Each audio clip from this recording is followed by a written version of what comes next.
Ainda bem que foi pouco tempo, o rewind é pequeno aqui. Bom, agradeço a todos pela presença nesse último dia aqui de mais um excelente painel Telebrasil. Agradeço a Telebrasil pelo espaço. Meu nome é Fábio Moraes, eu sou diretor de estratégia da GSMA. Hoje a gente vai estar aqui falando de inovação, falando de mega tendências. Essa sessão, na verdade, ela se encaixa num trabalho da GSMA, um fórum da GSMA, chamado Fórum de Inovação e Estratégia da América Latina, e são sessões que a gente faz tanto em webinars, quanto presenciais, ou isoladamente, ou em eventos. Estamos fazendo esse aqui no painel Telebrasil. A próxima edição vai ser no nosso evento no México, que ocorre agora na primeira semana de junho. Então, só um pouco para contextualizar aqui, é um trabalho contínuo, onde a gente busca levar temas que têm potencial de disrupção na nossa indústria, na indústria de telecomunicações. E olhar, dar uma perspectiva assim, olhar para frente. A nossa agenda aqui, então, eu vou fazer uma primeira apresentação aqui sobre as mega tendências e inovações que vão moldar aqui a indústria nos próximos 5 a 10 anos. Vou explicar um pouco como a GSMA chega nessas mega tendências, como nós enxergamos isso, e depois nós vamos passar a um painel aqui com ilustres especialistas aqui sobre inteligência artificial. E a coisa está encadeada assim, e daí vem um spoiler, né? Naturalmente, a inteligência artificial é uma das mega tendências. Então, vai ser assim, e ao final vamos ter aí uma sessão de perguntas e respostas. Tá? Então, começando aqui, eu gostaria de apresentar esse trabalho da GSMA, que, aliás, está disponível para todos, é aberto, que é esse mapeamento dessas mega tendências, como que a gente faz isso. Então, a gente tem um trabalho contínuo, né? A partir dentro do qual a gente pega essas mega tendências, que a gente vai ver mais à frente, né? E por meio da nossa plataforma global, a GSMA é uma associação que conta com inúmeros grupos de trabalho, tanto grupos permanentes como grupos mais task force, além dos nossos eventos. Então a gente submete essas mega tendências na nossa plataforma global, através de webinars e workshops, né? Sempre nesse ciclo, revendo, né, para buscar ter uma visão da indústria de quais são as relevantes. E daí a gente tem, claro, o trabalho das próprias relação dessas mega tendências, quanto reportes, né, documentos, white papers, fazendo análises mais profundas sobre elas. Então, as últimas atividades que a gente teve com relação a isso, tem um repórter que foi publicado em dezembro de 2018. Devemos ter mais um no forno saindo, ele está disponível aqui, www.gsmaintelligence.com/radar. E aqui tem um exemplo dos tópicos que a gente está abordando aqui, né? Então, uma operadora sem torres, que aborda muito desses temas, e muitas operadoras que estão completamente se desfazendo da sua infraestrutura. A disrupção nas cadeias a disrupção das cadeias de comércio, chegando cada vez até o nível de mercearias, né? Mobilidade urbana e inteligência artificial também. E, claro, as mega tendências. E o que são essas mega tendências, antes da gente entrar nelas aqui? São as nossas predições de tópicos ou temas que serão altamente disruptivos e influentes no ecossistema digital.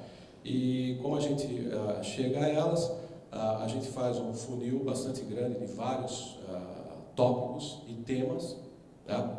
E para chegar em 10 deles. Né? Então, a gente coloca esses tópicos, que a gente chama de sinais fracos, e vai apurando por meio de um funil. Né? Então, a gente passa por diversas fases aqui, desde da identificação de aqui, mais ou menos 450 desses tópicos, e vamos passando por várias etapas aqui que envolvem pesquisas, validações tanto internas quanto externas na nossa comunidade, naqueles grupos que eu estava comentando, até chegar uma lista final que é revisada anualmente.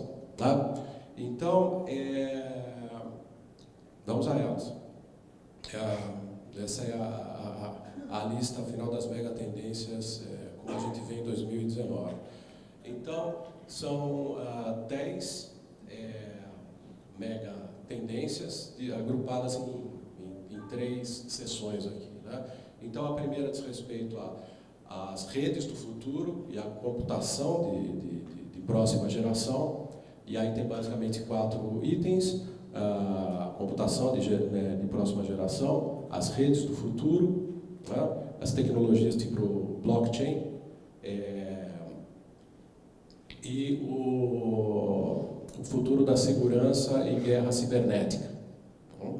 No segundo item, a gente tem a revolução dos modelos de negócio, que vem aí do consumidor empoderado por meio dos novos serviços e aplicações que vão surgir, estão surgindo, experiências imersivas e inteligentes, né? E indo além da mobilidade inteligente.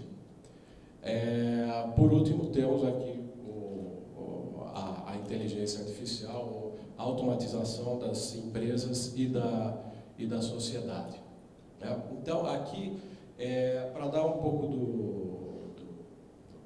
do sabor de como a gente processa essas coisas, eu vou abordar aqui alguns deles, esses que estão circundados aqui, que são particularmente representam mais impacto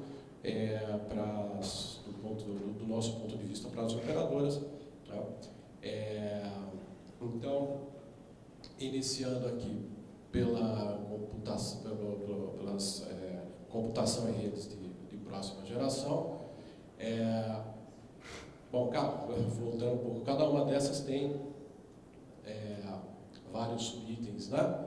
Ou vários aspectos, várias facetas. Então, aqui para abordar alguma dessas, para despertar um pouco, né,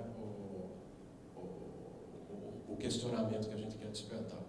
Quando a gente fala de computação de próxima geração, aqui, olhando para as redes de telecomunicações, a gente está falando muito de edge computing. Tá?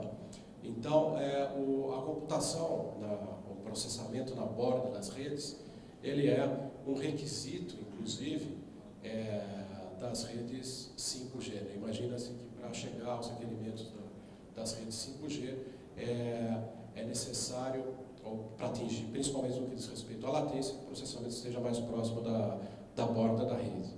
Né? Então, isso é uma coisa que vai acontecendo, está acontecendo, é um habilitador de 5G, como 5G a gente vem ouvindo aqui durante todo o evento, é algo meio que inevitável, é algo que vai acontecer, é uma coisa que vai se manifestar. Agora, isso é uma coisa importante do ponto de vista das operadoras. Você mantém o tráfego nas bordas, você tem otimizações de rede, mas isso habilita uma série de outros serviços. Tá? Então, principalmente serviços que exigem baixa latência. E com isso, então, veículos inteligentes, por exemplo, mas também serviços de empresas como, não sei, IBM, que oferecem serviços para enterprises que muitas vezes competem com o próprio portfólio de serviços que as operadoras oferecem. Então, o tema de processamento na borda e diminuição da latência pode, ao mesmo tempo, levar ao surgimento de uma competição para as próprias operadoras. né? Então, esse é um tema que é bastante debatido, ou seja, as redes elas vão mudando de característica e vão habilitando novos serviços. A gente vê a emergência das App Stores, para ficar no exemplo mais proverbial, né? E isso tem impactos. Então, a gente vê que Edge Computing é um desses temas. Em seguida, vindo para das redes do futuro aqui, um caso aqui mais prosaico, que é o Embedded SIM. Né? É um tema que já apesar de ser bastante antigo e no que diz respeito às comunicações máquina-máquina, o IoT, ele já a especificação já está bastante amadurecida, existe há bastante tempo, né? Com uma adoção talvez discreta, ele começou a chegar aos telefones celulares de consumidor, né? De tal forma que por exemplo, esses da Apple já tem um embedded SIM, né? Então essa adoção ela vai ocorrer ainda talvez de forma um pouco lenta. A gente prevê aqui entre 20% e 40% de adoção até 2025, mas o fato é que ela está aí. Eu estava outro dia com um colega do nosso escritório de Londres, ele estava me mostrando a lista de pacotes de operadora que ele tem no celular dele, tinha, sei lá, mais de 20. Tá? Então, embora a especificação ela tenha sido feita de forma a não mudar substancialmente os modelos de negócio como eles são feitos, o fato é que os usuários vão ter inúmeras assinaturas na mão ao alcance do dedo. Então, isso é um potencial fator também de discussão. Avançando mais um pouco aqui, do lado do usuário, que a gente chama de usuário empoderado. Empoderado pelo quê? Pelas aplicações que vão surgindo, né? Então, ontem, por exemplo, estava num painel falando sobre 5G e um dos palestrantes estava comentando, por exemplo, as experiências de realidade imersiva, né, as coisas que vão ser possíveis. Então, um indivíduo ia assistir um jogo, mas não vai assistir um jogo, ele compra um assento no estádio, ou pode assistir o jogo mesmo, um jogo de futebol mesmo do campo, se quiser, e através de algum aparato de realidade virtual, ele assistir ao jogo como se ele estivesse ali. Tá? Esse tipo de serviço, ele exige uma série de fatores que circundam, habilitadores, né? Sejam câmeras, seja o próprio equipamento de realidade virtual. Então, são coisas que vão muito além da conectividade. Né? Quer dizer, então, de novo, esse tipo de serviço, que, aliás, já foi testado de alguma forma nas Olimpíadas de Inverno da Coreia do Sul, recentemente, né, onde eles, através de redes 5G-like, promoveram esse tipo de serviço, quer dizer, colocar o usuário permitir ao usuário assistir aquela corrida, por exemplo, da perspectiva de determinado corredor, determinado atleta. Tá? Tudo isso muda completamente o modelo de negócio, a forma como se faz as coisas, já que você tem novos elementos e novos players aí. Quem vai dar as câmeras, quer dizer, como se vende isso? Qual que é o pacote, até onde a operadora vai? Né? É um pouco além da conectividade. Né? E são coisas que são eminentemente habilitadas por 5G. E se não fosse pela perspectiva de ter esse tipo de coisa, a gente nem estaria provavelmente falando de 5G. Bom, aqui para encerrar aqui essas mega tendências que eu queria chamar a atenção, tem aqui a mobilidade inteligente, que é outro tema também que se espera que as redes 5G vão habilitar com a tecnologia celular V2X, ou seja, a comunicação de veículos com qualquer coisa, seja semáforos, postes, ruas. E a gente pode chegar, então, ao nível, quer dizer, contextualizando aqui um pouco, os níveis de automação de veículos, desde não automação até os 5, né, onde os carros não têm nem mesmo volante ou pedais, né, isso aqui é habilitado por V2X celular, né, é uma realidade. A gente tem a Waymo, que é aqui a divisão de mobilidade do Google, já fazendo teste, quer dizer, isso está funcionando. E de novo a gente cai no tema, qual que é a fronteira, né? Onde está até para estabelecimento de responsabilidades, né? Quem que é o responsável pelo carro que está andando, pelas falhas que podem acontecer, né? Como fica o provedor de conectividade, quais os serviços que a operadora vai poder prover, né? Então, e aí a gente já vai caindo aqui já vai tangenciando o tema de inteligência artificial, já que veículos autônomos dependem muito disso, né? E aí quando a gente fala em inteligência artificial, vamos aqui mais ou menos, mais uma vez dividir do que a gente está falando, já que inteligência artificial é um tema vastíssimo, né? Normalmente se fala em inteligência artificial geral, né? Inteligência artificial estreita, Narrow IoT e General IoT. Narrow é referido às vezes como Weak IoT, né? Então eu sempre digo que a IoT Narrow, ou estreita, é aquilo que nos ajuda com as atividades do dia a dia, e a inteligência artificial de uso geral é aquilo que vai nos exterminar, segundo alguns visionários aí, né? Bom, o Elon Musk ele se preocupa muito com isso. Então nós vamos falar, obviamente, da inteligência artificial de uso estreito, né, notadamente voltada aqui aos usos da nossa indústria.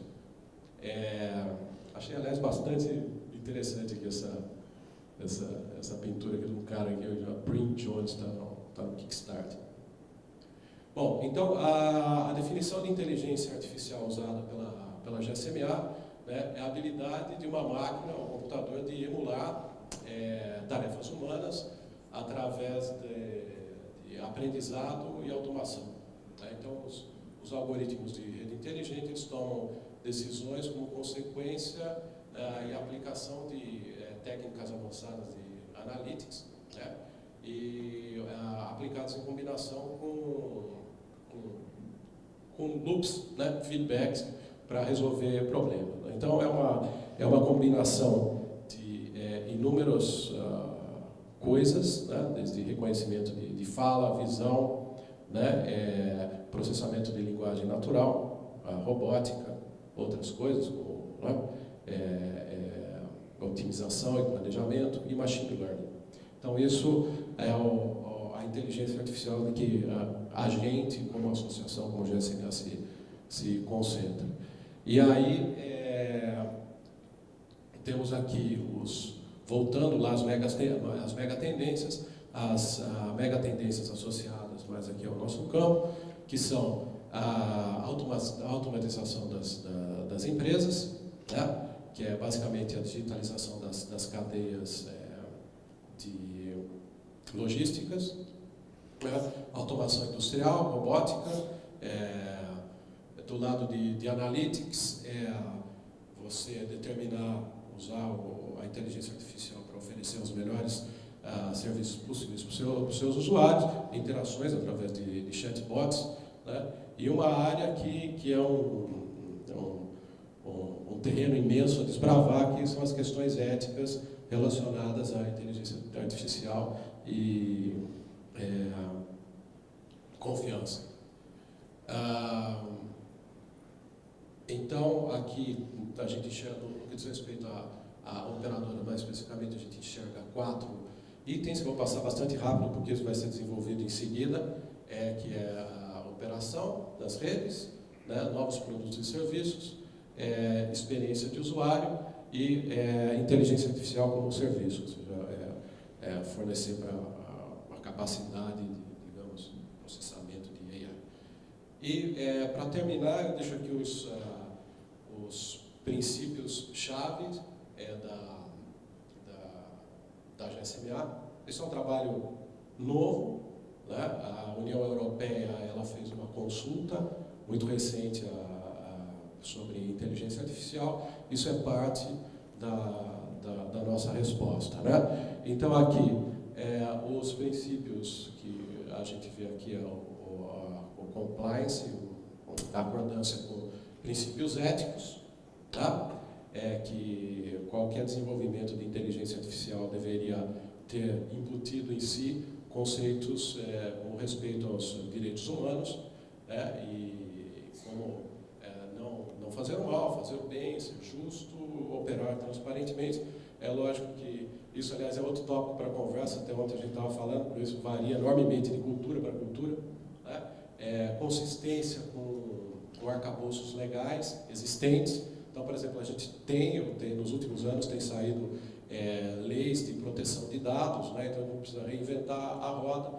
A inteligência artificial bebe muito em Big Data e nos dados que a gente tem ali, a gente tem que ser compatível com a legislação existente. Tá? Responsabilização e flexibilidade. Então, aí as recomendações têm que ser muito firmes no sentido de permitir essas responsabilizações, né, que apareceram um pouco no discurso aqui, ficam cada vez mais borradas, e claridade e previsibilidade. Tá? Então, com isso, eu encerro aqui a minha participação, e a gente passa agora a segunda parte aqui, que é o painel sobre inteligência artificial, que vai ser inaugurado pelo Fukuda, Mauro Fukuda, diretor de tecnologia da Oi. Então, as palmas aqui ao Fukuda.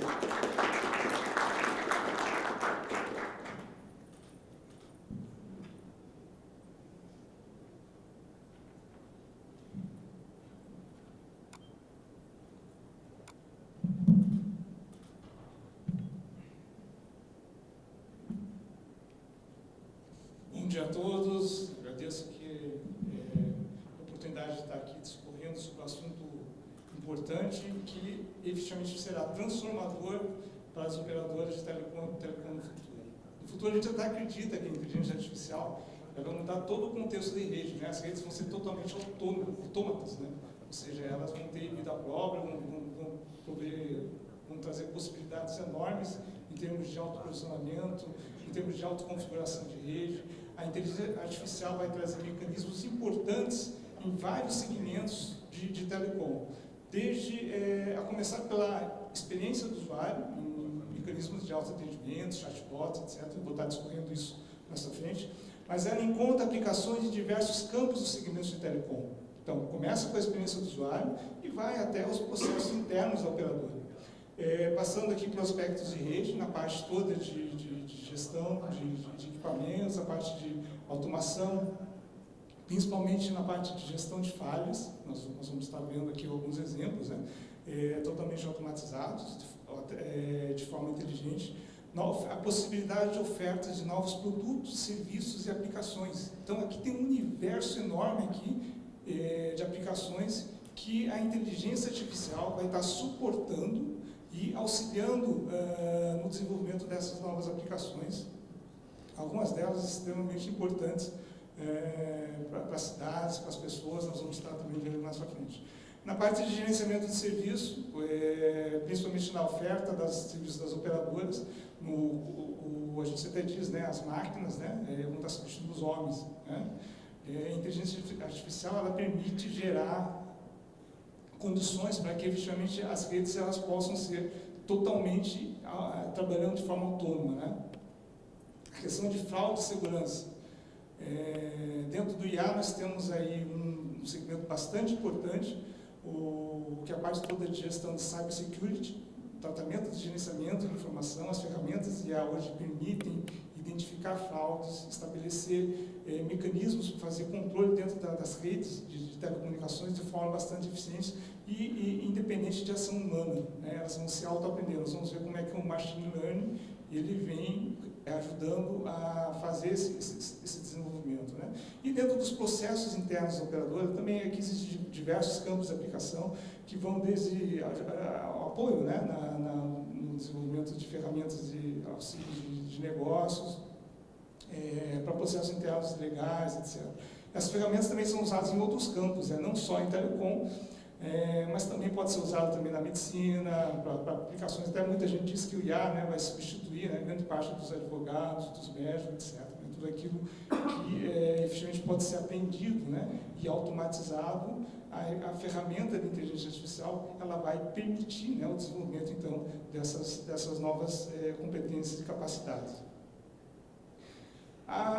O IA, na realidade, já é uma realidade nas operadoras, né? Então, hoje, como falei, dentro das aplicações previstas para as operadoras de telecom, nós temos um portfólio hoje de soluções que já estão disponíveis e muitas delas já estão em uso pelas operadoras, né?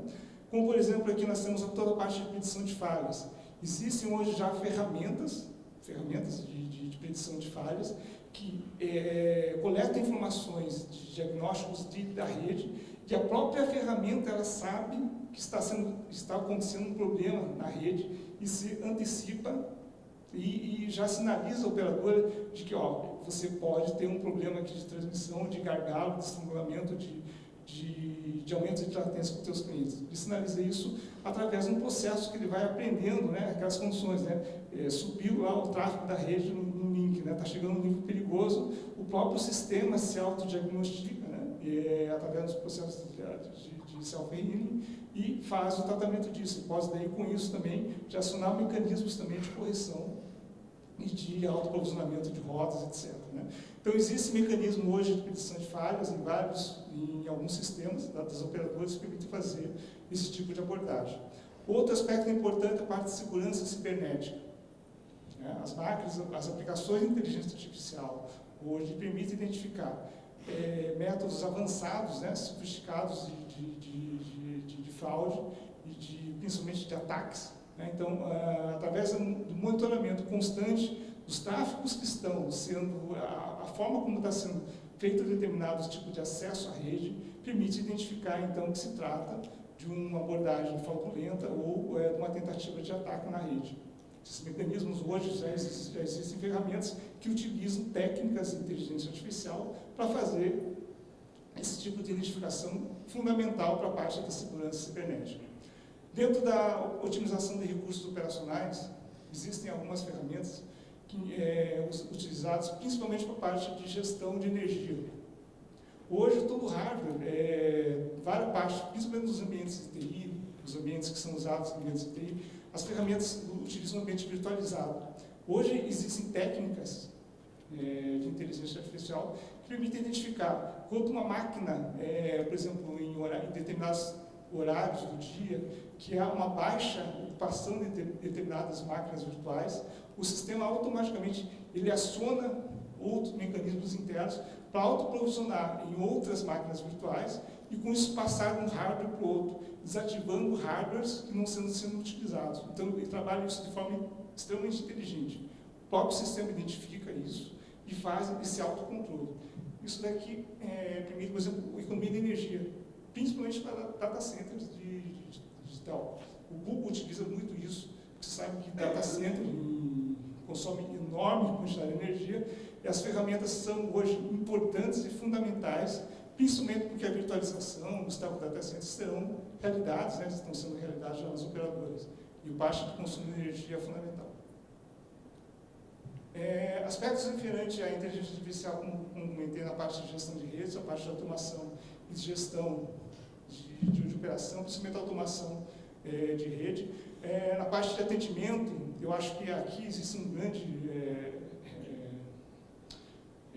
muitos operadores já colocaram isso em prática, né? Na parte de utilização, principalmente na parte de canais de atendimento, utilizando chatbots. Chatbots hoje é um canal hoje fundamental, existem em todos os segmentos de atendimento, não só para operadores, tá? Mas para vários segmentos do comércio, do atendimento eletrônico, né? É uma ferramenta que utiliza mecanismos de machine learning, né? De reconhecimento de voz, e faz essa interação, né, com o cliente de forma totalmente automática, permite identificar de forma automática que requisição que o usuário está pedindo e utilizar respostas automáticas, né, para o que o usuário necessita.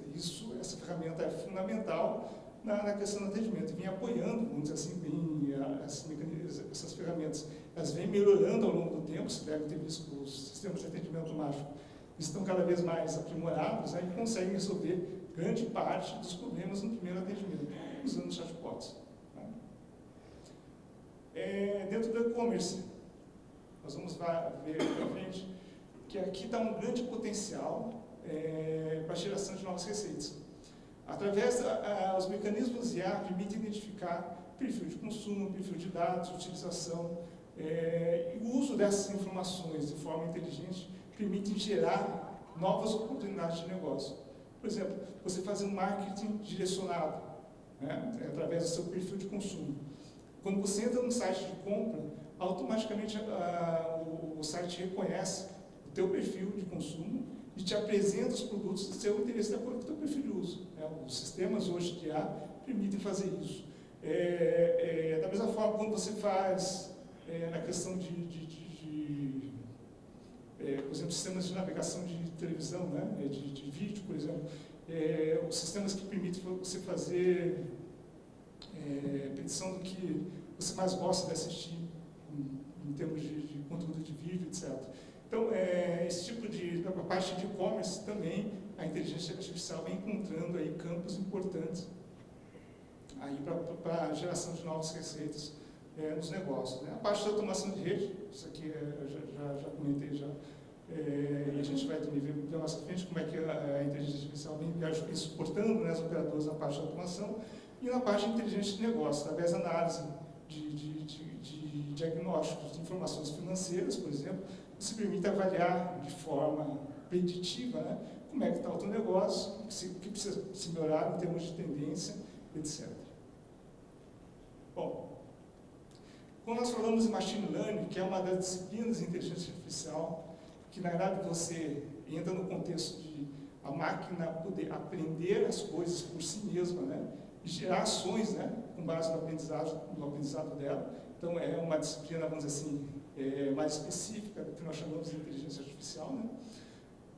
Dentro do machine learning nós temos aplicações de diversas áreas da comunicação, principalmente na área de sistemas de controle wireless, né, na parte de smart internet das coisas, videocomunicação, segurança, privacidade, etc. Tem um conjunto, uma infinidade de aplicações que estão sendo desenvolvidas utilizando machine learning. Uma delas, um dos principais usos do machine learning, está na parte da internet das coisas. A internet das coisas vem revolucionando não só os negócios das operadoras, mas também o nosso dia a dia. Hoje nós temos, o IoT traz essa possibilidade porque você tem um dispositivo conectado, tem um conjunto de informações gerado por esse dispositivo, que quando processado e controlado de forma inteligente, né, através de uma análise e uma gestão inteligente dos parâmetros desses dispositivos, permite desenvolver o que? Transformações inteligentes. Com isso você gera o que nós chamamos de cidades inteligentes, de agricultura inteligente, de indústria inteligente, né, automação industrial, etc. Você pegar simplesmente o dado por si só, ele não faz nada. Né? A gente precisa pegar aqueles dados, dar o tratamento adequado dela, fazer uma análise e colocar dentro de um ciclo, né, em que permite também a máquina fazer um autoaprendizado daquilo e poder gerar aquela informação, poder gerar algum serviço, alguma aplicação. E tudo começa com os dados. Né? Aqui tem uma ilustração, né? Os dados por si só não significam nada. Dentro daquela fábula indiana, né, famosa, né? Se você colocar aqui com alguns cegos, está triando um elefante, né, o nosso Big Data, né, seria representado aqui pelo elefante. Se a pessoa pegar simplesmente os dados, olhar, se você passar isso para, por exemplo, para 4 cegos, né, cada um que pegar um pedaço do elefante vai ver um negócio, um pedaço diferente. Né? O cara que pegar a tromba aqui vai achar que isso aqui é uma mangueira, né? O cara que pegar a perna vai achar que é uma árvore. O cara que pegar o corpo vai achar que é uma parede, né? E o cara que pegar o rabo vai achar que que aquilo é uma corda, né, do elefante, ninguém está vendo o todo, né. Então, o tratamento das informações dentro do Big Data é fundamental, porque só os dados por si só não representam nada, né. Então, para isso, as ferramentas de IA vêm ajudando justamente a criar essa visão e aproveitar todo o potencial dos dados gerados pelo uso de IoT. Através de um processo, um ciclo que envolve toda a parte de coleta de dados, análise, decisão, controle, etc. Usando as ferramentas principalmente as ferramentas de machine learning, e com isso gerando novas possibilidades e aplicações. Um exemplo aqui, a gente podia detalhar aqui várias aplicações aqui para campos de cidades, para a indústria, etc. Mas eu vou detalhar um segmento específico, só para você ter uma ideia do potencial do uso do IA. Uma delas, então, vou destacar aqui, é para a parte de cidades inteligentes. Dentro das ferramentas das câmeras de segurança, por exemplo, instaladas nas cidades, né, câmeras de surveillance, essas câmeras hoje coletam informações e permitem, por exemplo, se identificar desvios de comportamento. Por exemplo, aqui nesse desenho que está pequeno, mas tem uma pessoa aqui que caiu aqui na calçada. Aqui, ó. Então, as câmeras permitem identificar um determinado padrão, por exemplo, numa rua, as pessoas andam. Se uma pessoa cair ou deixar algum objeto na rua, os mecanismos internos de reconhecimento de imagem permitem identificar, opa, aconteceu alguma coisa fora do normal, fora do padrão. Automaticamente, isso aqui sinaliza os órgãos de segurança. Para isso, existe um algoritmo que fica circulando, analisando as imagens, e analisa tudo aquilo que foge do padrão. A pessoa, por exemplo, que caiu, corregou na calçada, parou, caiu, automaticamente sinaliza, a câmera você consegue sinalizar e ver que a pessoa caiu, escorregou. Por que ela parou? Porque levou um escorregão, automaticamente você consegue acionar sistema de segurança, etc. As pessoas estão saindo correndo ao mesmo tempo. Surgiu foto, não, aconteceu alguma coisa lá. Então, tudo que foge aos padrões, né, normais, então, identificado pelas câmeras através do processo de analíticos e aplicações de alguns algoritmos de IA permitem fazer esse tipo de sinalização. Na questão de mapeamento de mobilidade urbana de pessoas, comportamento de mobilidade urbana permite dar para as prefeituras ferramentas que permitem analisar a movimentação das pessoas ao longo das horas, do dia, e ao longo, com isso, desenvolver sistemas de mobilidade urbana, sistemas de mobilidade urbana mais inteligentes. Né? Identificação do mapeamento veicular, não só usado somente para aplicação de multas, mas sim para coisas inteligentes. Por exemplo, sistemas de sinalização. Né? Hoje, em várias cidades, vocês forem para o Rio de Janeiro, por exemplo, você tem várias placas que sinalizam o tempo que se demora para deslocar de um ponto para outro da cidade. Se está na Barra da Tijuca, você olha a plaquinha lá, já sinaliza lá quanto tempo você vai levar para chegar lá para o centro da cidade, para chegar lá em Copacabana. Né? As placas sinalizam, utilizam o mapeamento veicular das placas e, através da aplicação de alguns algoritmos, eles fazem a predição de quanto tempo você vai demorar para chegar até determinado ponto da cidade. Né? Isso daí também faz uso de ferramentas de analíticas e de IA aplicadas. E faz análise também do comportamento do horário, utiliza várias técnicas, né, para fazer esse tipo de abordagem. Dentro da predição de fases de infraestrutura, você consegue identificar a prefeitura utilizando dispositivos que fazem o controle das máquinas, das bombas, sabe quando um determinado motor, uma bomba de recalque, está tendo um comportamento estranho.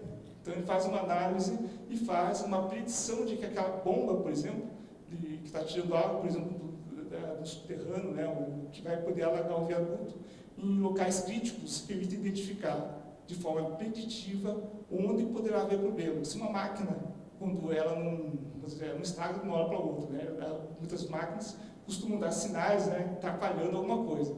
Reduz a velocidade, a bomba começa a trabalhar de forma fora do padrão, e isso automaticamente gera mecanismos para que se tomem ações preditivas em cima daquelas máquinas. Outra parte da localização são para atendimentos emergenciais. Quando alguém liga o sistema de emergência, o sistema automaticamente consegue estabelecer rotas, né,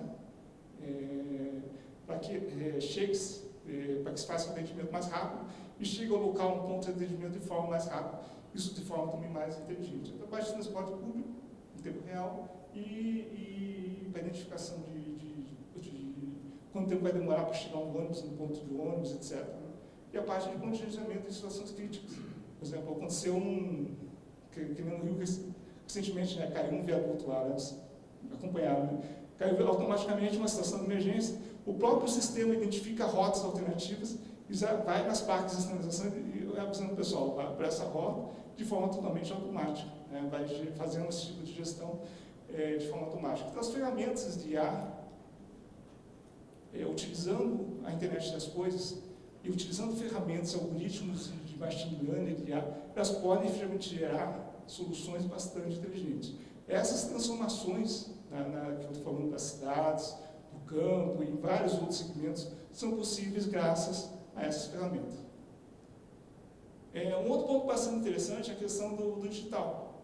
Hoje todo mundo usa o seu smartphone, suas aplicações digitais, e a nova arquitetura de sistemas, né, que as operadoras estão utilizando dentro dos seus processos, das suas ferramentas no digital, já trazem a possibilidade, dentro do framework novo, né, de utilizar ferramentas de IA.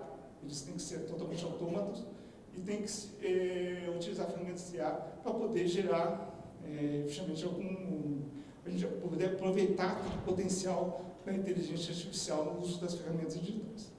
E entre as ferramentas digitais, nós temos o quê? O uso de aplicativos digitais, QR Code, NFC, por exemplo, realidade aumentada. Na medida em que você, dentro do digital, você tem condições de pegar uma imagem, né, e aplicar alguns algoritmos também de inteligência artificial, permite você criar um conjunto novo de aplicações. Ou seja, aplicação da inteligência artificial dentro do digital, explorando novas aplicações para uso, não só para aplicações para telco, né, mas também, por exemplo, para aplicações para a indústria inteligente, para identificação, por exemplo, de falhas não só para treinamento, mas também para identificação de falhas de máquina, para mística, predição para o usuário poder localizar pontos de referência, etc. São novas ferramentas que o IA também pode contribuir de alguma forma para melhorar o uso dessas ferramentas.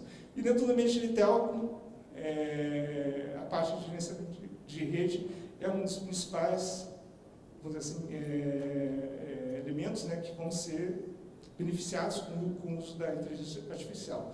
Não só para a parte de predição de problemas, mas também para a parte de self-healing, que a gente chama de autocorreção, né, de problemas, de falhas, né? A parte de automatização de mudanças de políticas de controle, isso é um aspecto fundamental, porque ele gera automação na parte de gestão de rede. Hoje, dentro da operadora, o IA, o Machine Learning, o Deep Learning, né, permitem fazer gerenciamento de rede. Por quê? Porque as operadoras hoje têm uma quantidade enorme de informações e dentro da ferramenta IA eu consigo habilitar mecanismos de automação. Os modelos eles são semi-automáticos, isso gera custo. Quando faço automação, eu consigo aumentar minha eficiência operacional e reduzir também meus OPEX, né, de meus custos. Né. E também hoje, diversas tecnologias novas estão sendo introduzidas. Se eu precisar fazer a integração dessas tecnologias novas na rede, na operação, eu gasto muito tempo. Então, o processo de machine learning, né, ele é importante porque ele permite fazer configuração, estabelecer configurações de forma muito mais rápida na minha rede. Para você ter uma ideia, dentro do 5G, né, um único nó 5G aqui, ele tem mais de 2.000 parâmetros para serem configurados, né? Ou seja, aumenta a complexidade quando se vê uma rede 4G, por exemplo, mais de 50 vezes. Se não tiver uma forma de fazer a gestão dessa complexidade, né, isso aí me complica muito a operação. Então, através de mecanismos de IA, eu consigo fazer ajustes de parâmetros totalmente de forma automática. Quando você faz toda a parte da codificação espacial, quando você está trabalhando dentro do 5G, praticamente trabalha com técnicas uniformes, se eu precisar fazer esses parâmetros, né, manualmente, fazer acompanhamento, mesmo usando mecanismos de som, que não usam IA, isso é muito complexo. Através de mecanismos de machine learning, o próprio sistema aprende, né, diagnostica, faz um diagnóstico e consegue atuar na configuração desses parâmetros da rede de forma totalmente automática. Né. Outro ponto importante, a evolução hoje de todos os operadores implementam ferramentas essenciais para organizar network. Mas são ferramentas hoje que não são ferramentas meramente analíticas, né, vamos dizer assim, pré-programadas, né, elas não elas trabalham em cima de uma rotina pré-programada de otimização de rede. Através do som dentro do 5G, a gente já tem uma arquitetura já modelada que permite você fazer o uso de mecanismos de análise cognitiva. Então, existe um engine, que nós chamamos de CSE, dentro do TMN Forum já existe já um padrão para a arquitetura dentro desse modelo, em que você abre esse ciclo que hoje você tem no som convencional, né? E através da análise de dados, ele mesmo faz o aprendizado de como ele tem que fazer as configurações dos parâmetros para fazer a otimização de recursos de rádio utilizados dentro da rede. Como falei para você, o número de parâmetros a serem configurados são muito grandes. Se não tiver um processo de autodiagnóstico, esse mecanismo é muito complexo, né? Então, o IA já é fundamental nisso. E para isso estão sendo usados, inclusive, linguagens, criadas linguagens próprias, quando a gente fala em inteligência artificial, linguagens específicas. Uma delas que está sendo proposta é o TAL, né, o Tactical Autonomic Language, dentro do 5GPP, que vai justamente poder criar uma linguagem própria para fazer a automação desses mecanismos. E dentro, quando nós falamos em IA, nós estamos ainda num conjunto de desafios ainda significativos, né? Por exemplo, a adequação dos modelos de aprendizado hoje em cima de devices que têm pouca memória, baixa capacidade, os recursos computacionais limitados, né? Quando você pega hoje um smartphone e você ativa o Siri, o Alexa, etc., né? o Assistant, ele já tem mecanismos IA para fazer reconhecimento de voz, já tem algumas tratativas internas dentro dele. Agora, imagina você fazer isso em diversos outros dispositivos de IoT. Nós temos aí diversas possibilidades, cada um com limitações computacionais, etc. Então, adequar as ferramentas que vão gerar os algoritmos para fazer a aplicação do IA nesse device, hoje é um desafio, né? Para você poder aplicar isso em sistemas embarcados, dispositivos de IoT, que tem as mais variedades de tipos de capacidade de recursos, né? Outro ponto também é a carência de especialistas de software e analistas de dados para tratar o campo de inteligência IA. Hoje, esses profissionais de análise de dados são raríssimos. É muito difícil você ter isso. As ferramentas IA vão fazer parte do dia a dia das operadoras, do dia a dia dos negócios, mas os analistas de dados hoje, existe uma carência muito grande de especialistas nesse segmento. A falta de padronização para a parte de gerenciamento fim a fim, por isso que eu falei, existem já algumas tendências de padronizar as linguagens utilizadas para a parte de IA, de programação, de algoritmos para IA. A parte de mecanismos de segurança e privacidade, né? Quando as máquinas fazem o processo de aprendizagem, machine learning, né?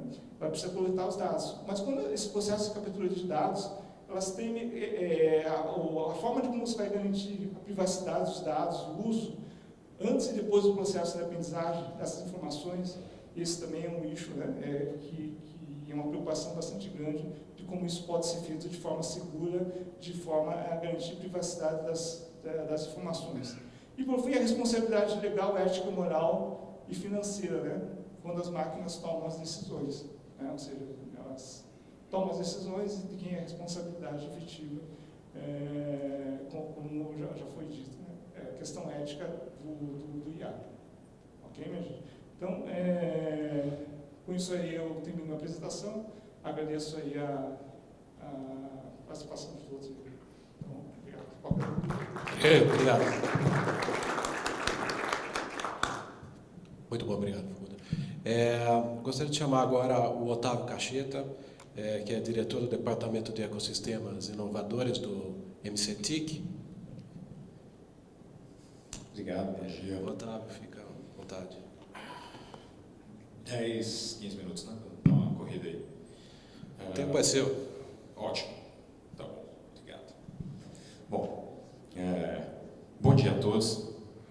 Eu queria voltar aqui para começar a introdução que o Fábio fez sobre inteligência artificial. A diferença entre inteligência artificial estreita e geral.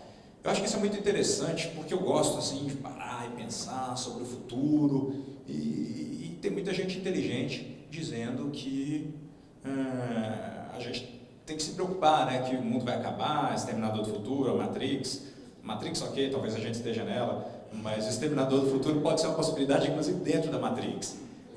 Então, como é que a gente para e pensa, será que ao ser um assinante do Spotify, do Netflix, comprar usando os mecanismos da Amazon, eu não estou incentivando a mais recursos e ir para pesquisa, que no final vai levar à destruição da imunidade?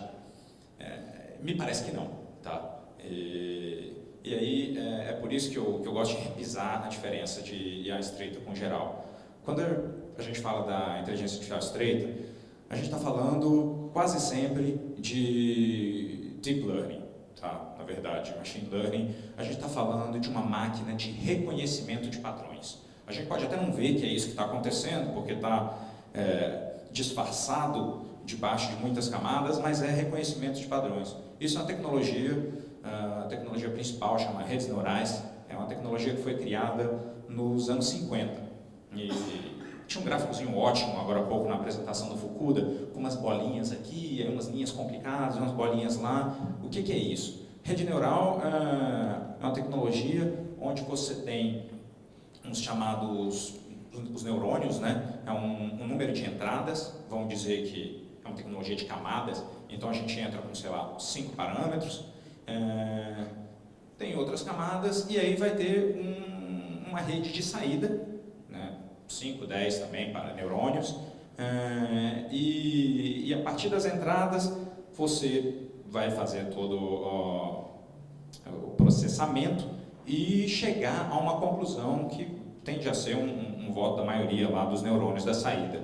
Isso foi desenvolvido nos anos 50 e a gente não via muita aplicação prática para isso, principalmente porque na época você só tinha como treinar 2 camadas, uma de entrada e uma de saída, você não consegue fazer nada de útil com isso.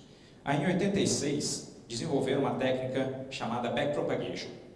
Descobriram um jeito de, com retornos, etc., um troço matemático complicado, você ia treinando dentro dessas redes e conseguia adicionar um monte de camadas ali entre a entrada e a saída.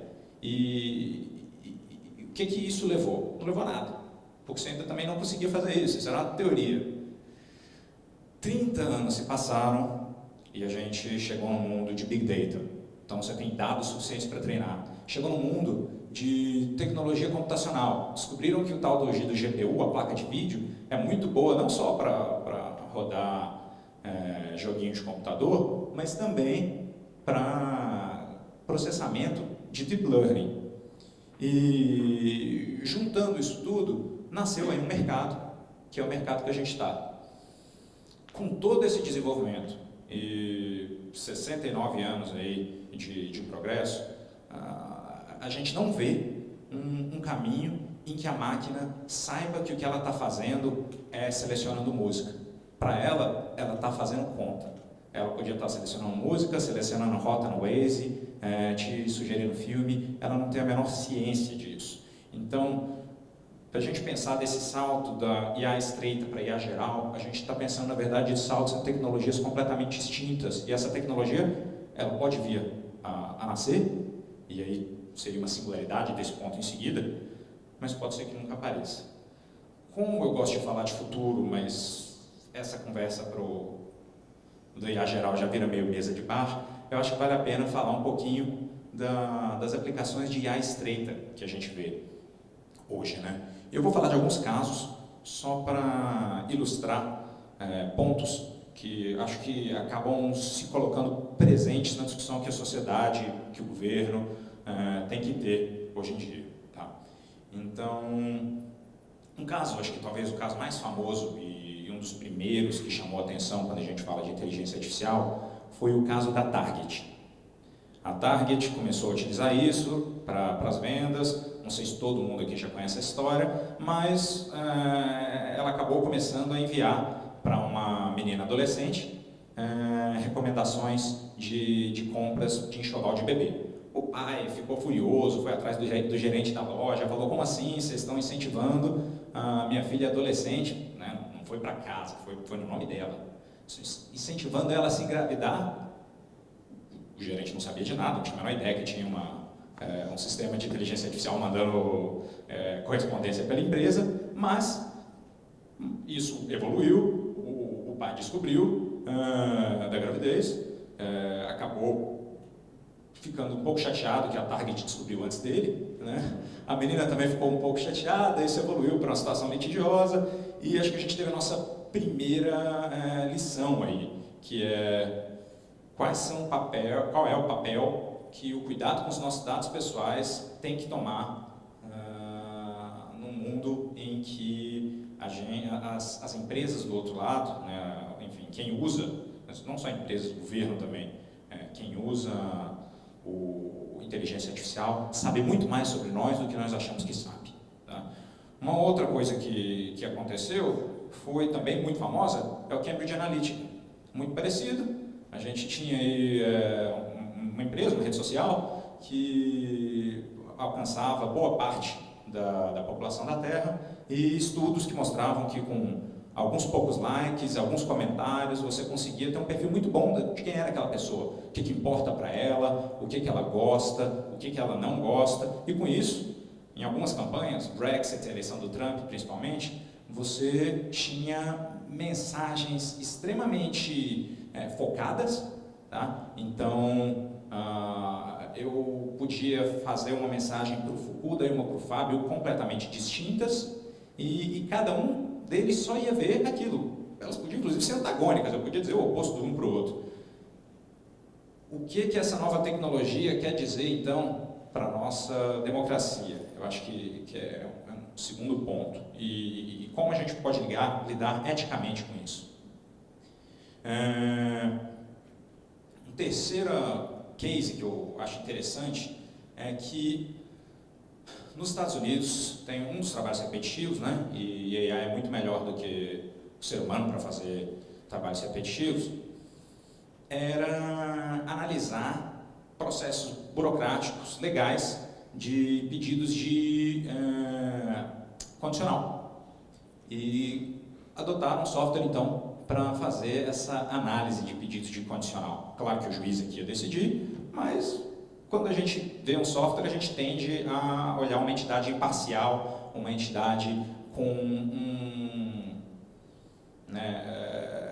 uma dúvida muito menor do que a gente olha para um ser humano. Quando a gente olha o ser humano, a gente se vê os preconceitos, as falhas, conhece. O computador costuma estar certo. O problema é que esse computador foi treinado, né, ele não tem um algoritmo que explicasse as decisões. Ele foi treinado com base em milhares de decisões passadas. E as decisões passadas foram tomadas por seres humanos, têm vieses. Com isso, né, a gente ficou numa situação mais complicada. O juiz tende a seguir a recomendação. A gente não sabe exatamente como aquilo foi gerado, porque ninguém entende como funciona lá dentro, e não adianta, a gente não vai entender, a gente não consegue penetrar esse funcionamento da rede neural. E por outro lado, a gente continuava repetindo os preconceitos contra as minorias, no caso lá, contra os latinos, contra os negros, contra seja qual fosse a população que estivesse em desvantagem. Tá? Então, de novo, aí uma consideração de ética, até que ponto a gente pode abrir mão da nossa agência, do nosso poder de decisão, principalmente quando a gente está falando de decisões de governo, e atribuir isso à inteligência artificial. E um último caso, esse é o único um pouco menos conhecido, eu acho, que é de vagas nas universidades da França. Eles têm um sistema um pouco diferente do nosso.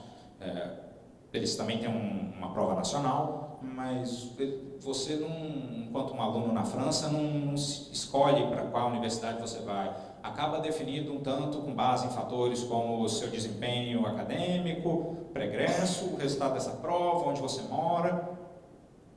E começou a haver bastante questionamento, porque o pessoal que... Basicamente, os ricos iam para as boas universidades. Quem morava em bons endereços ia para boas universidades. Assim, as boas universidades recebiam mais doações, continuavam boas, toda essa coisa que se perpetua. Jornalistas foram atrás de entender e viram que essa decisão também estava sendo tomada por um sistema de inteligência artificial que foi treinado a partir de decisões anteriores que eram tomadas por seres humanos. Acontece que, embora sempre tenha tido reclamações, quando descobriram que era um computador, aí houve uma convulsão social. Isso virou um problemaço na França, abriu, sei lá, o equivalente a CPI do vestibular, alguma coisa do gênero. Porque acho que talvez o último aprendizado que eu queria destacar aqui é que nós, pessoas, a gente tende a se indignar muito mais com uma decisão de um computador, que a gente acha difícil recorrer, que a gente não tem, a gente fica sempre numa posição de desvantagem, né, do que uma decisão tomada por um outro ser humano que consegue argumentar conosco. Então, eu acho que, só resumindo essa parte, a gente tem algumas questões éticas principais que a gente precisa prestar atenção na aplicação, uma aplicação que é irreversível, tá? Então, primeira coisa, longe de ser um ludita, tá? Só pontos de atenção, eu sou o maior entusiasta do mundo de que temos que investir em AI, isso é o futuro, a gente vai ganhar eficiência por aí, mas as decisões têm que ser justas, e confiáveis, tá? Temos que entender que sempre que, para determinados padrões de entrada, a gente vai ter mesmo padrões de saída, tem que ser seguro, é um sistema, está vulnerável a hacking, então a gente precisa de security by design, isso não é algo que você simplesmente adiciona, segurança tem que ser pensada desde o início, a ética também, ethic by design, privacidade, já falei, inclusivo, cuidar das minorias, rejeitar a ditadura das maiorias, né? Democracia é isso também, transparência, se a gente não pode explicar exatamente como funciona, a gente tem que pelo menos explicar quais são os critérios, as entradas, tem que ter alguma maneira de explicar. E responsabilização. Eu adicionaria ainda a questão de recurso ao ser humano quando a gente estiver tratando de decisões sensíveis tomadas pelo Estado. Eu vou tentar ser breve para encerrar aqui, mas queria só falar de mais algumas coisas que estão claras. Tá? A gente tem os empregos ameaçados, claramente toda grande revolução traz isso, desde a primeira revolução industrial lá, os costureiros destruindo as máquinas de costurar, e sempre depois aparecem novas vagas para substituir aquelas que foram retiradas. O problema é que nesse caso, a gente tem aí uma coisa muito mais acelerada, né? Então, em 20 anos, a gente podemos imaginar que a gente vai ter frotas de caminhões autônomos por toda parte. Acho que não é nenhum disparate pensar nisso. E se você olha para o mercado norte-americano, por exemplo, em 27 dos 50 estados dos Estados Unidos, a profissão mais comum é motorista de caminhão. Tá? Então, o que você faz com esses caras? Então a gente gera empregos logo depois. Todas as tecnologias geraram emprego. No nosso caso, hoje no Brasil, a gente tem 13% de desemprego e 150 mil vagas no mercado de TI em aberto. Porque, como o Fukuda falou antes, a gente precisa de mais data scientists e a gente precisa de mais educação nessa área. Isso é algo que temos trabalhado, entrou na Base Nacional Curricular no ano passado. Nós temos um programa grande no Ministério de Ensino à Distância para a Ciência da Computação, mas isso é algo que claramente temos que redobrar os esforços e estamos em conversas para avançar isso também. Até porque o déficit prevê-se que vai aumentar a uma taxa de 35 mil vagas por ano. Oportunidade de crescimento para o país, a Accenture está prevendo 6,5% de crescimento no PIB até 2035, mas eu acho que é importante para isso que a gente estimule os nossos cases, tá? E para isso queria anunciar também que ontem entrou em consulta pública um marco legal para startups, para desburocratizar, para incentivar o nascimento e o crescimento de startups.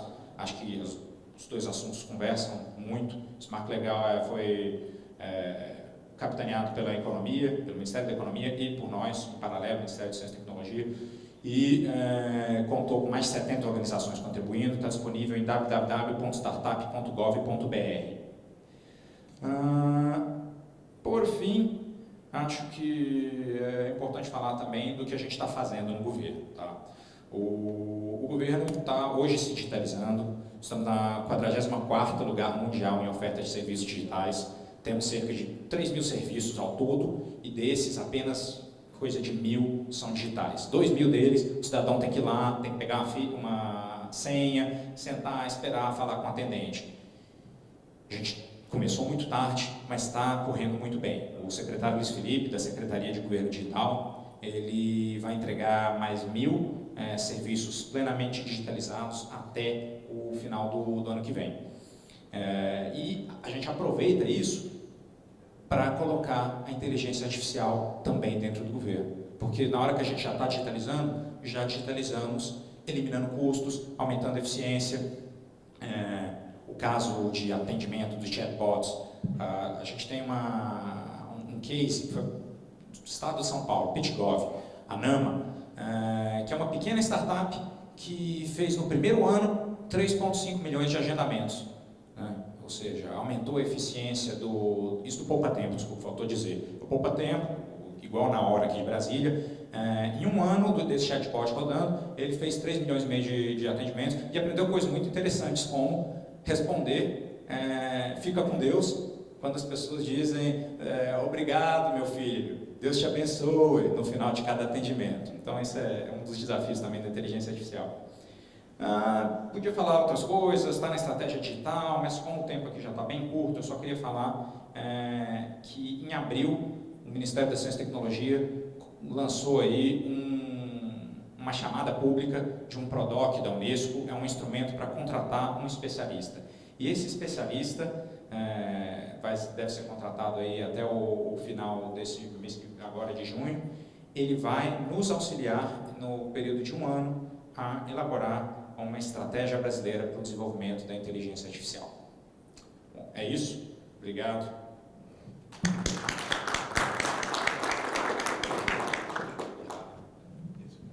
Obrigado, Otávio. Muito interessante e ótima notícia da consulta pública para fomentar startups. Bacana. Eu gostaria de convidar agora o Ari Lopes, principal analista da OVO, para dar uma visão dele aqui, claro.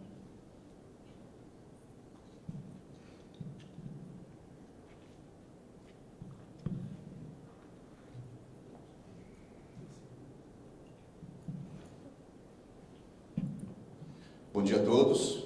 Obrigado, Fábio, pelo convite para participar do painel. Obrigado também ao painel que está no Brasil. Eu sou analista principal da OVO para a América Latina, eu cuido da nossa pesquisa na região. E eu tenho, na verdade, a minha apresentação tem dois eixos. O primeiro, a gente vai ver um breve overview de como que diversos países estão tratando do desafio que é pensar a regulação para a inteligência artificial.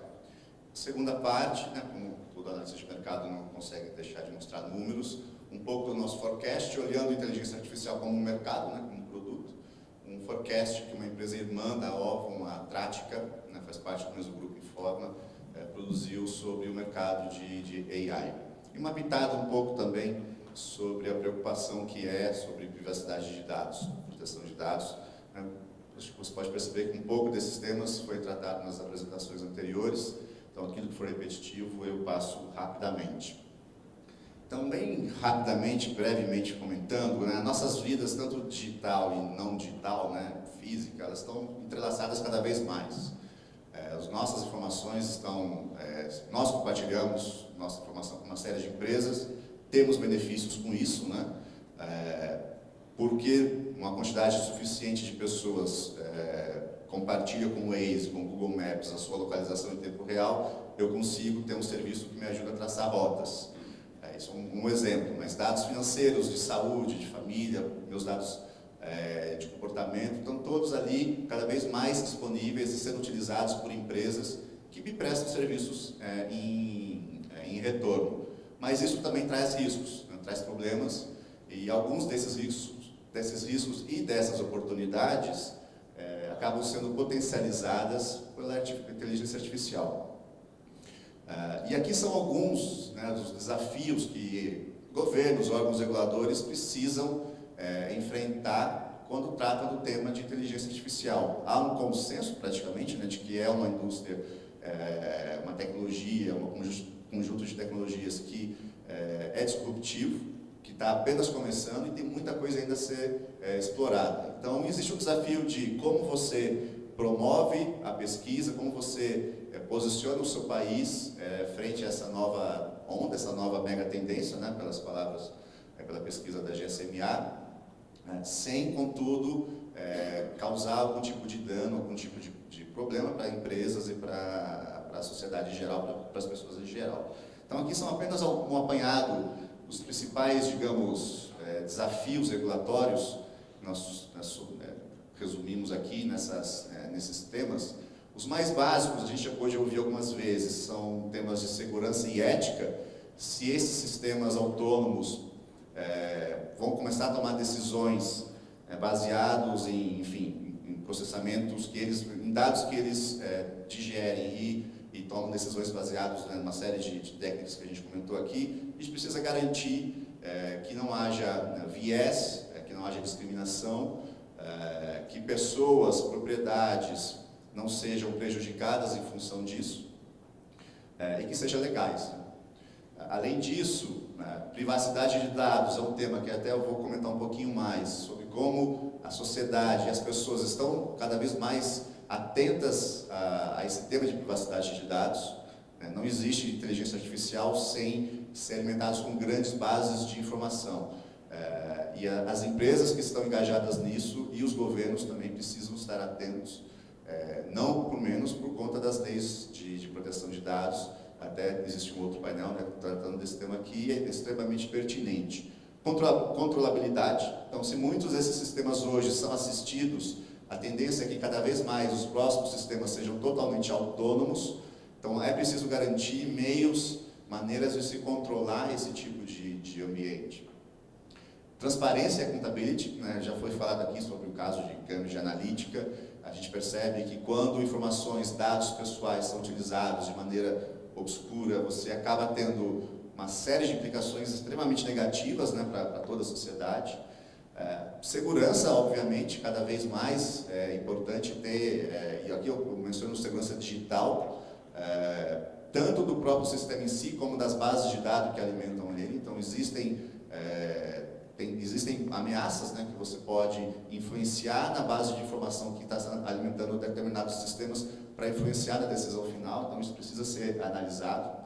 E, finalmente, colaboração e interoperabilidade. Se é uma indústria nascente, ela precisa ser cada vez mais suportada, e as empresas e entidades e governos precisam conversar entre si para potencializar os benefícios e controlar os riscos.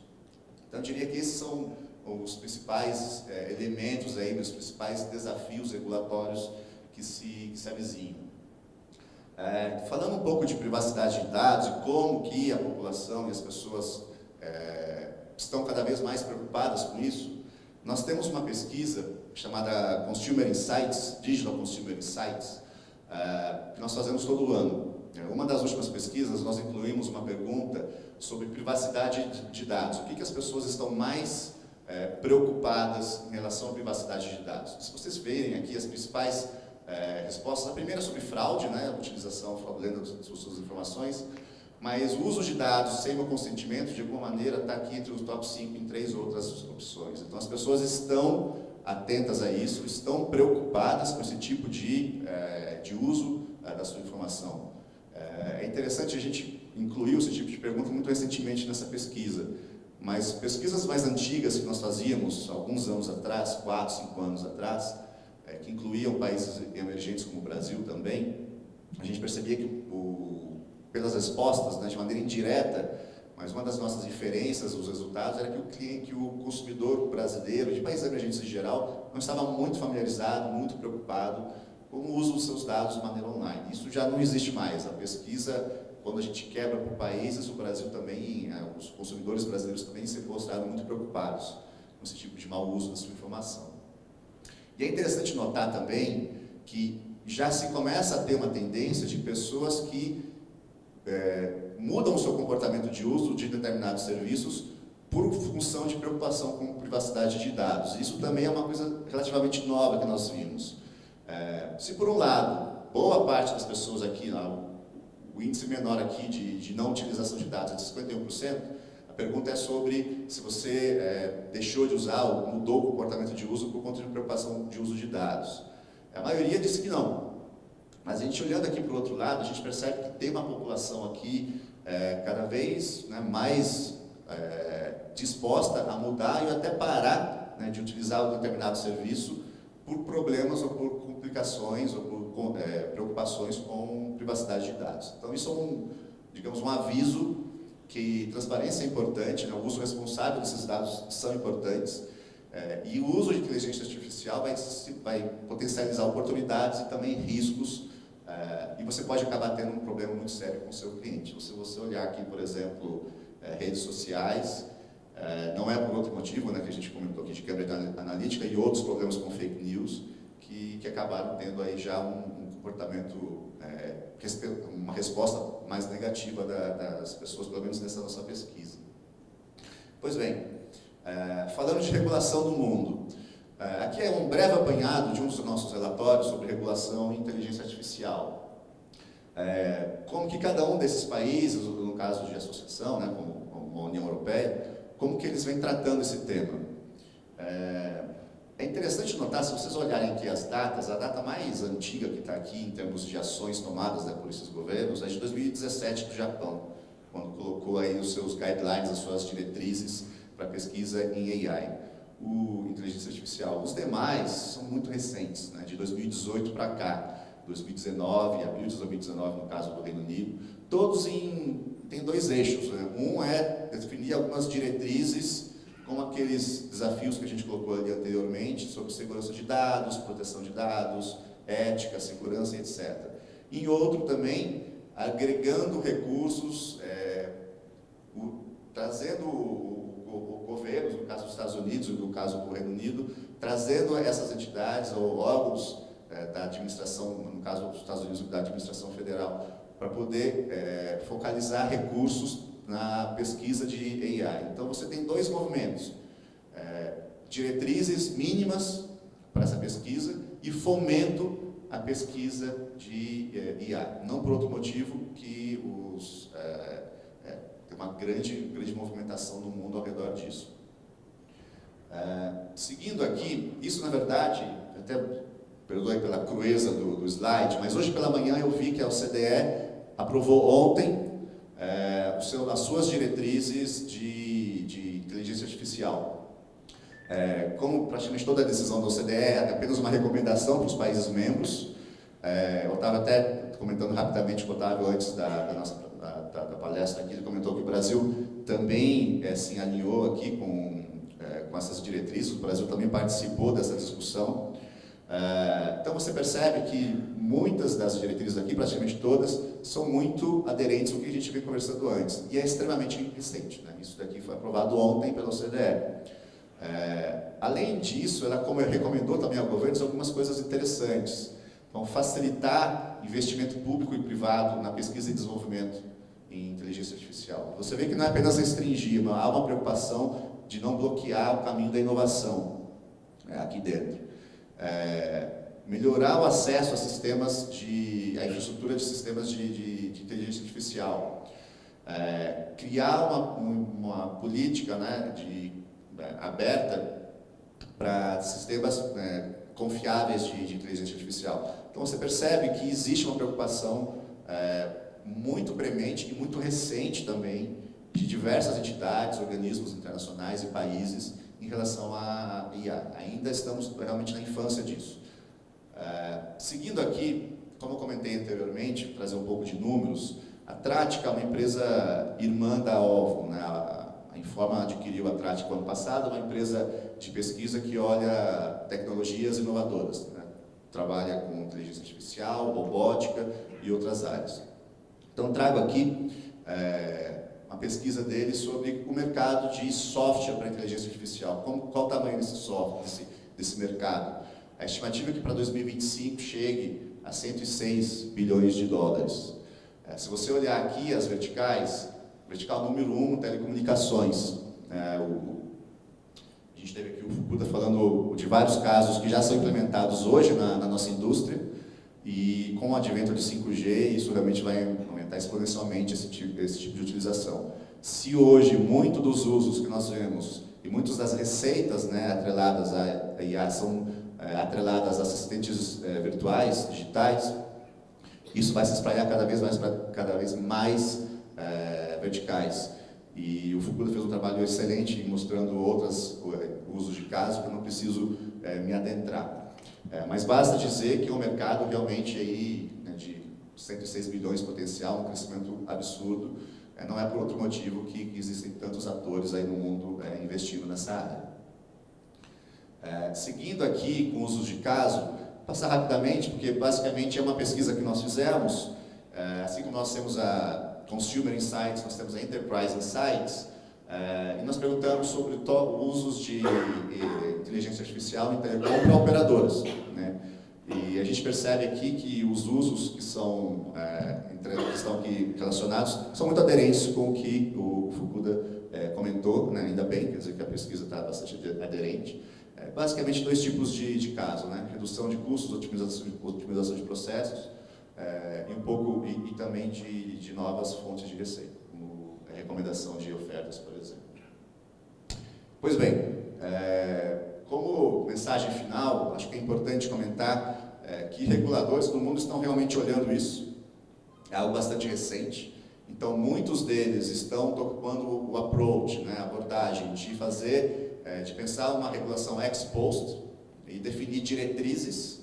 Então, diretrizes gerais, básicas, importantes, que vão te dar um quadro que as empresas precisam seguir, ou pelo menos uma recomendação que elas sigam, mas que isso não bloqueie de alguma maneira a inovação e o investimento, né? Todos os países que eu comentei aqui, junto com essas diretrizes, e mesmo a organização como a OCDE, junto com as diretrizes, também traçou aqui algumas recomendações, todas elas no sentido de estimular a indústria, estimular a pesquisa na área, que realmente as portas estão apenas se abrindo para esse tipo de mercado, e todo mundo, né, todos os países, governos, empresas, realmente precisam estar preparados para isso.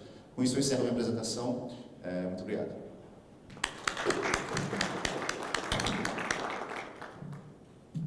Muito bom, obrigado, Ari.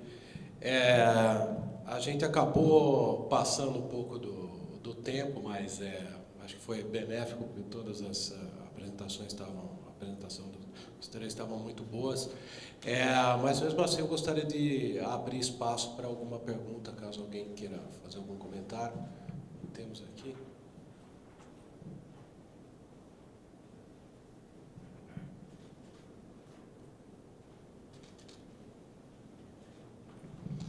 Bom dia, eu sou professor da UNB e eu queria falar um pouco de miopia, por incrível que pareça.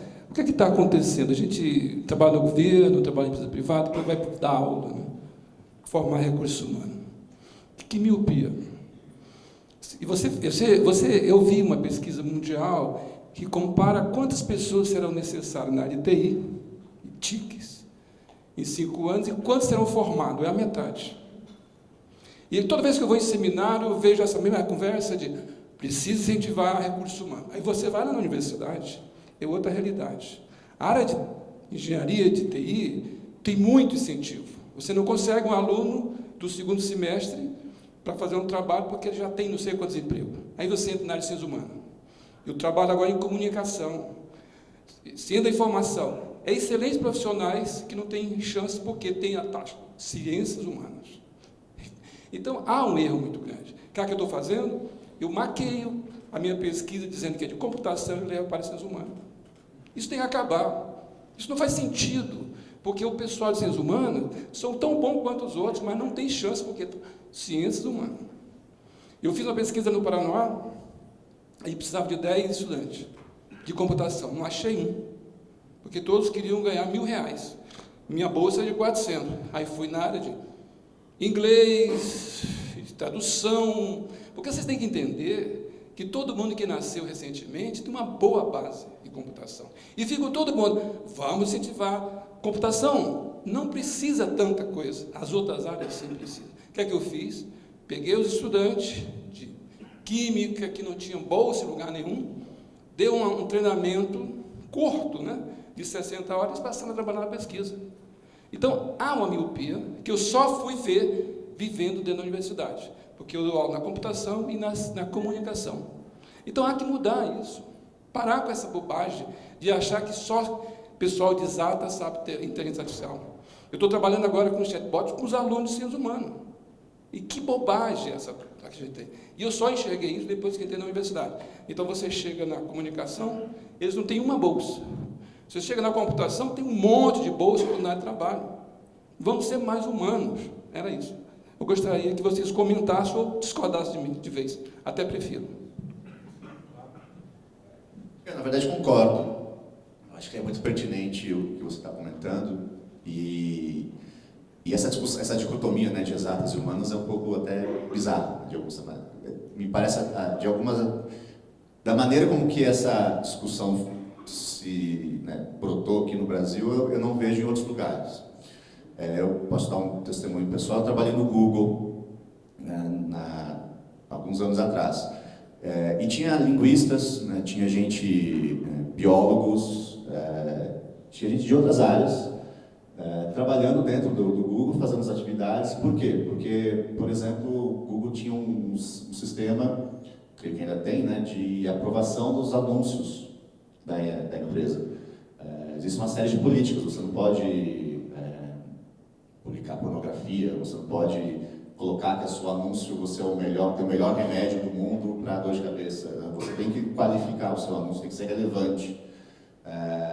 E ele conseguia fazer muito disso de maneira autônoma, né, com um sistema de um software que analisava esses anúncios, mas 10% dos anúncios, não, por uma série de motivos, não era possível fazer isso. Então ele precisava de gente que conseguisse entender aquele texto, conseguisse entender quais são as políticas da empresa para poder ser aprovado ou não. 10% de anúncios do Google são milhões e milhões de anúncios, precisava de muita gente para fazer isso.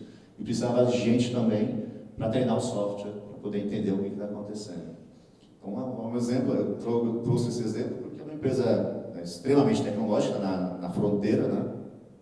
E contratava gente de todos os tipos de background. Isso é um exemplo, é uma atividade, existem diversas outras. Então, eu creio que é muito relevante assim que você está falando. Agora, por outro lado também, eu me pergunto e eu questiono se a academia brasileira está preparada para também trabalhar junto com a indústria. Se ela tem trabalhado junto com essas empresas para poder mostrar essa falha. Será que existe um trabalho de aproximação, e não digo apenas de humanos, digo de outras áreas mesmo, vivenciei algumas situações em universidades, em cursos de engenharia, por mais incrível que possa parecer, que professores não gostavam de trabalhar com empresas.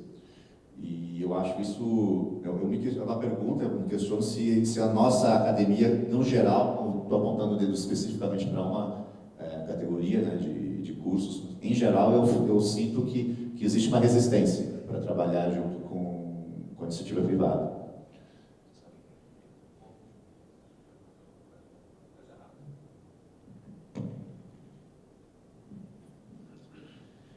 Medeiros, eu apenas adicionaria aí, acho que na verdade já respondeu, o Ari já respondeu com muito mais propriedade do que eu poderia,